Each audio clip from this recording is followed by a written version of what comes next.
Hello friends, welcome to my channel English Literature with Hema Soni, and today I come with one more question about Wordsworth, and this video is for the students who are pursuing MA English Literature. So today's question is that discuss Wordsworth as a philosopher. हमने Wordsworth as a nature, Wordsworth as a humanist ये question already complete कर लिए, and now it is Wordsworth as a philosopher in view of the poetry written by him. कि इसने जो poetry लिखी है उसमें हमें इसके philosophical टच भी हमें इसका मिलता है. The second form of this question is, in his poetry Wordsworth attaches great importance to primary affections. Do you agree with the views? If yes or no, why? Give a reasoned answer. So ये two forms है. Important form ये है. So let's start. There have been greater poet than Wordsworth, but none more original. ये quotation है, बहुत ही अच्छी important quotation है. ये ए सी ब्रैडली की कोटेशन है कि बहुत सारे पोइट्स हुए हैं लेकिन कोई भी इतना ओरिजिनल नहीं है जितना कि वर्ड्सवर्थ है. Wordsworth is considered as one of the greatest poets in English literature.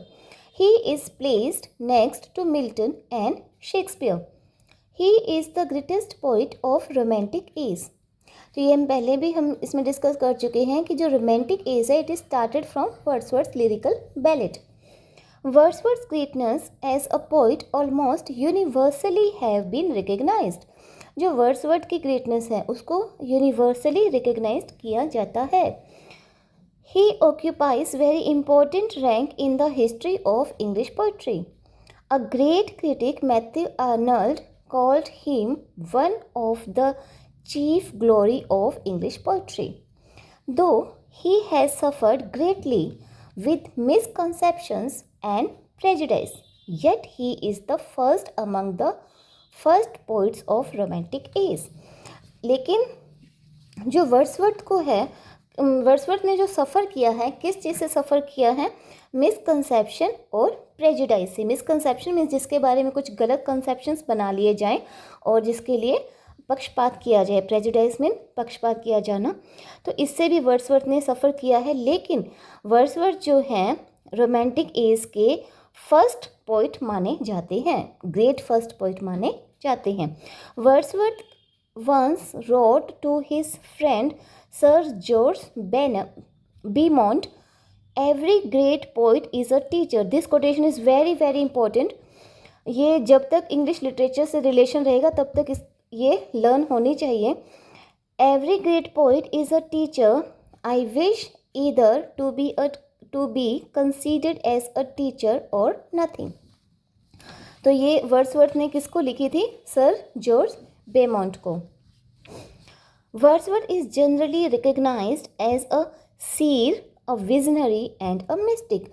Wordsworth को कैसे रिकग्नाइज किया जाता है? एक सीर में सुपीरियर, विजनरी विजन करने वाला मीन्स अपने वर्ड से विजन क्रिएट कर देने वाला, और मिस्टिक.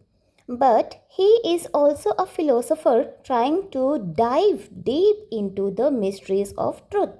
लेकिन ये एक ऐसा फिलोसोफर भी है जिसने क्या ट्राई किया है? Dive deep into the mysteries of truth. A philosopher tries to seek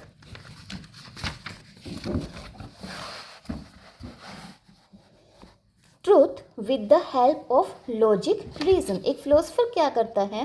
वो ट्राई करता है ट्रुथ के लिए. क्या ट्राई करता? ट्रुथ पाने के लिए ट्राई करता है. किस चीज़ से? लॉजिक और रीज़न से वो ट्रुथ लाने की कोशिश करता है. In this sense position of Wordsworth as a philosopher seems tenable. और इस सेंस से जो वर्ड्सवर्थ है वो as a philosopher seems tenable, कि वर्ड्सवर्थ को एक फिलोसोफर उसमें मतलब एक वो फिलोसोफर है, इस चीज़ को हम उसको समर्थन दे सकते हैं. टेनेबल मीन्स उसको मान लेना, समर्थन दे देना. He was deeply influenced by Hartley. वो डीपली इन्फ्लुएंस्ड है हार्टली से. And he found a justification of writing about the rural life because he felt in such life passions are associated with the beautiful and permanent form of nature. तो इसने क्या किया है, he found justification, उसे किस चीज़ को लिखने में ज़्यादा जस्टिफिकेशन फील हुआ, writing about the rural life. क्यों? क्योंकि वो कहता है कि पैशंस आर एसोसिएटेड, इस लाइफ में क्या होते हैं, जो पैशंस है वो एसोसिएट करते हैं किसके साथ, with beautiful and permanent form of nature, nature की फॉर्म के साथ जो पैशंस हैं वो एसोसिएट करते हैं, इसलिए वो रूरल लाइफ के बारे में ज़्यादा लिखना चाहता है। मतलब उसने लिखा भी है रूरल लाइफ पे। He also believe that sensation received by man in the natural surroundings become the source not only of joy but the mortality also। वो क्या कहता है कि जो सेंसेशन है वो नेचुरल सराउंडिंग में जो सेंसेशन मिलता है वो सिर्फ सोर्स ऑफ जॉय नहीं है, ये सेंसेशन मोर्टेलिटी की तरफ भी हमें लेके जाता है, मीन्स मोरल सेंस की ओर भी हमें लेके जाता है। जो चीज़ हम नेचर में देखते हैं वो सिर्फ हमें खुशी नहीं देता, हमें मोरल भी बनाता है। जो नेक्स्ट है, Wordsworth does not follow Hartley consistently but deviates from his position. जो वर्ड्सवर्थ है कंसिस्टेंटली तो हार्टले को फॉलो नहीं करते, थोड़ा सा उसे डेविएट होते हैं। He realized that man has not only sensations but also a sense sublime regarding the life of things. क्या कहते हैं कि मैन जो है सिर्फ sensation has not only sensations, man में सिर्फ सेंसेशंस नहीं है लेकिन उसमें और क्या है, सेंस सब्लाइम, अपने सेंस की सुपीरियरिटी भी उसमें है कि किस सुपीरियर वे में उसके सेंसेस जाते हैं regarding the life of things. But the sense sublime tells us about what is deeply interfused in things. In Tintern Abbey Wordsworth writes, in nature and the language of the sense, the anchor of my purest thought, the nurse, the guide, the guardian of my heart and soul, of all my moral beings। Poetic line है, Wordsworth is to be considered singular distinction with the other people with the other because of the traditional validity of his philosophic faith. जो Wordsworth को कैसे consider किया जाता है, distinction, थोड़ा अलग से इम्पोर्टेंटली थोड़ा अलग वे में उसको कंसीडर किया जाता है। किस लिए? क्योंकि traditional validity of his philosophical faith, उसके फिलोसफिकल फेथ की जो ट्रेडिशनल वैलिडिटी है इस वजह से उसको बाकी पोइट से थोड़ा अलग कंसीडर किया जाता है। According to Leslie Stephen, no here it is easier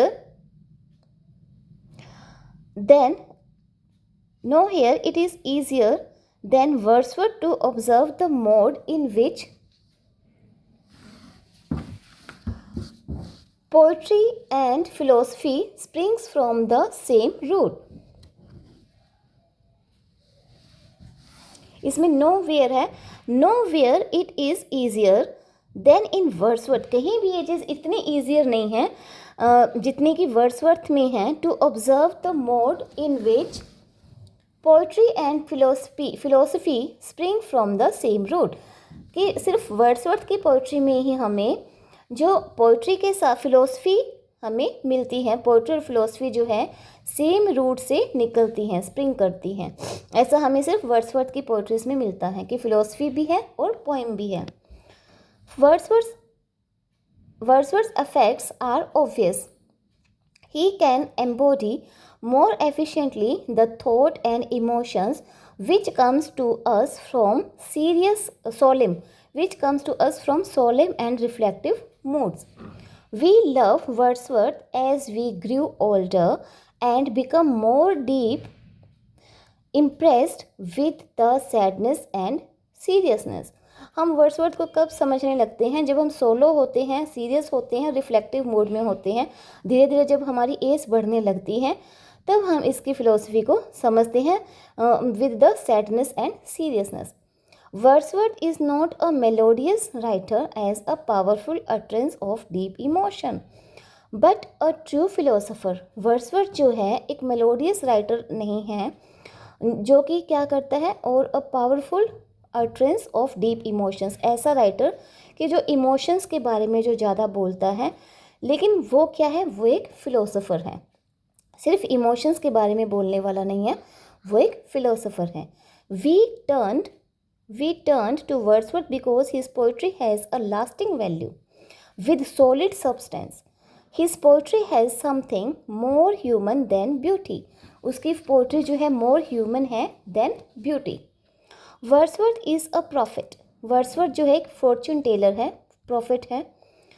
Prophet means जो फ्यूचर की बात बताए, and a moralist as well as a mere singer. Leslie Stephen says that Wordsworth's poetry derives its power from the same source as his philosophy.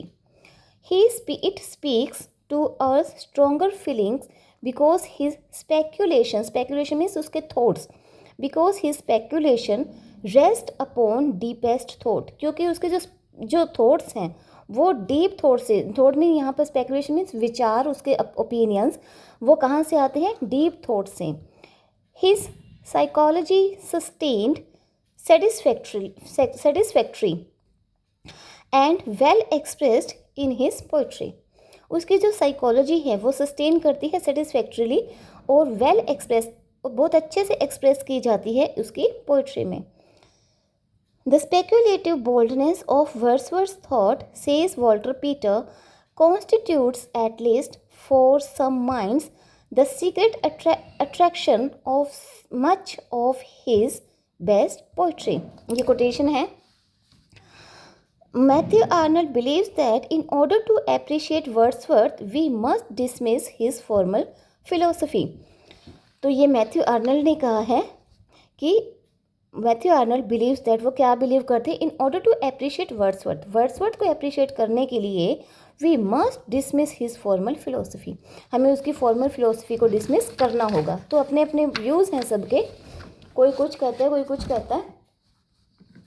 As we read Wordsworth's poems, we are aware of his strong moral and philosophical tendencies, and analysis of poems shows us that the kind of superb philosophical system in Wordsworth's poetry.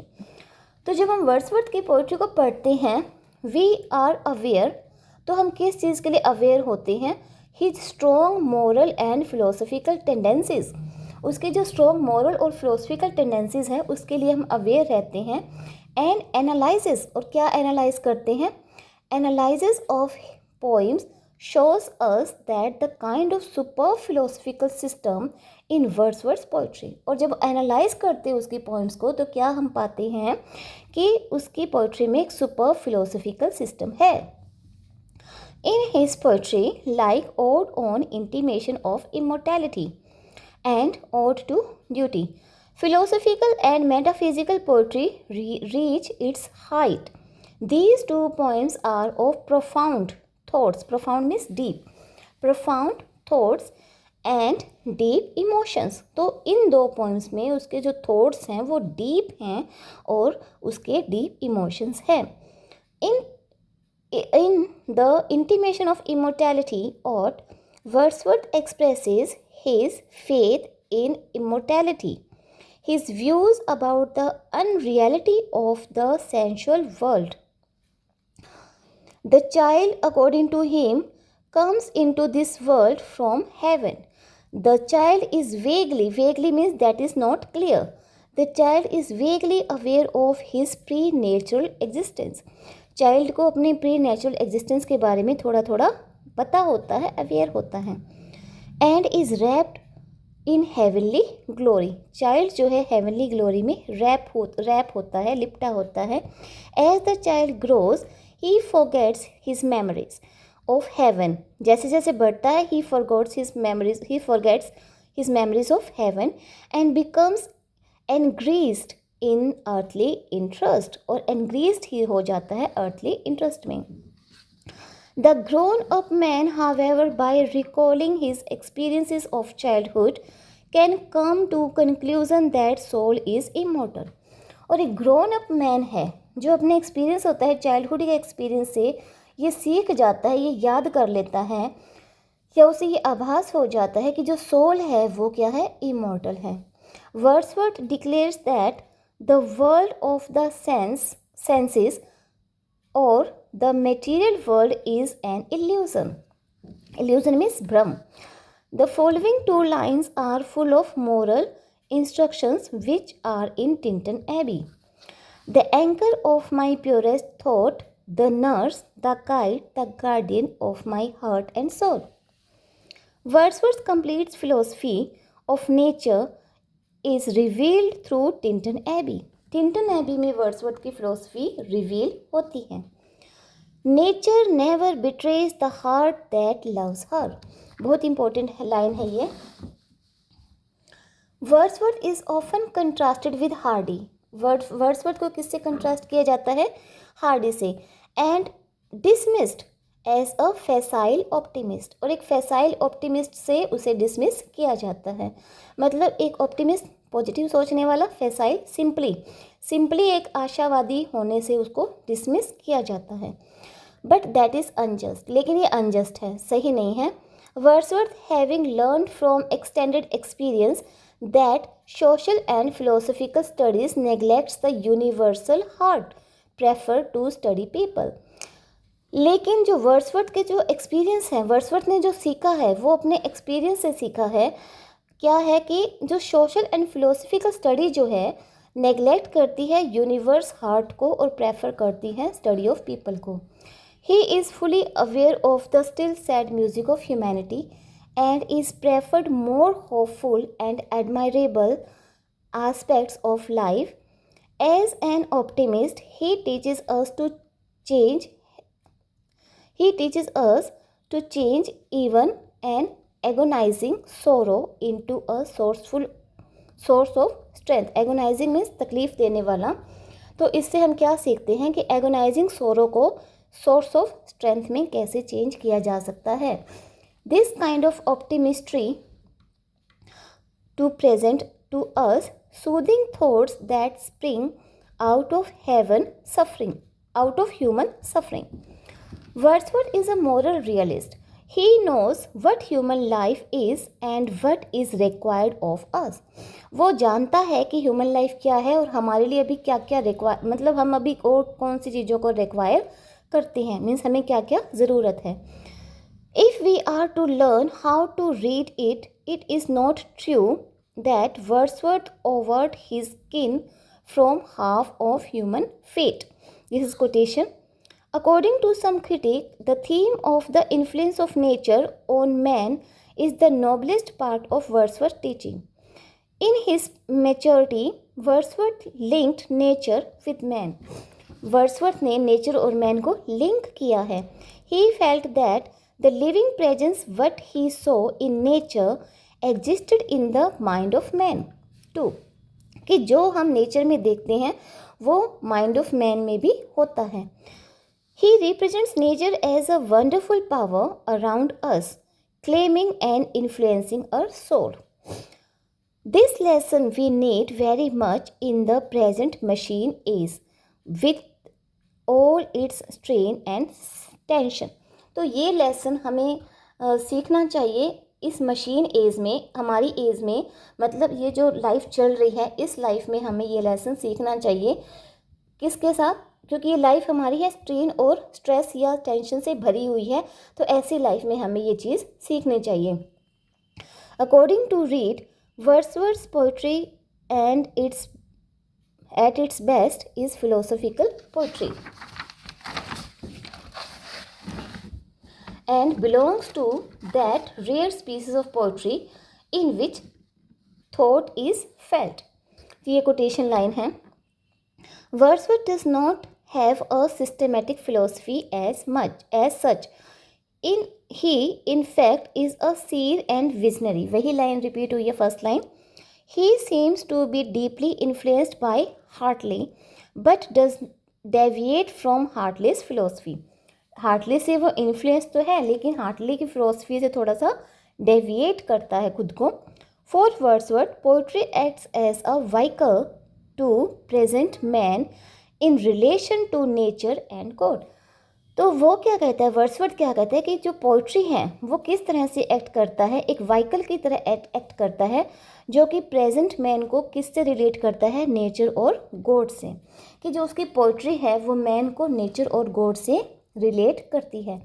In fact the whole corpus of his poetry revolves around man. Thoughts are important to him, but equally perhaps more important are feeling, and he seems to feel his thought in poetry. Thought उसके लिए important है, लेकिन उससे भी ज़्यादा important क्या है, feeling. And he seems to feel his thoughts in poetry. और ऐसा लगता है कि उसने अपनी पोइट्री में अपनी फीलिंग को उसने पूरा फील किया, अपनी पोइट्री में उसने जो भी कुछ लिखा है उसको अच्छे से फील किया है. In that he is securely in the company of all the great poets and artist of the world. तो इस सेंस से, इस तरह से वो सिक्योर है किस कंपनी में, all great poets and all great artist of the world. World के सभी ग्रेट पोइट और आर्टिस्ट की कंपनी में वर्ड्सवर्थ पूरी तरह से सिक्योर है, मतलब उसकी पोजीशन सिक्योर है. So this is complete. I hope you will like this, and if you like then press the button like and subscribe. Thank you.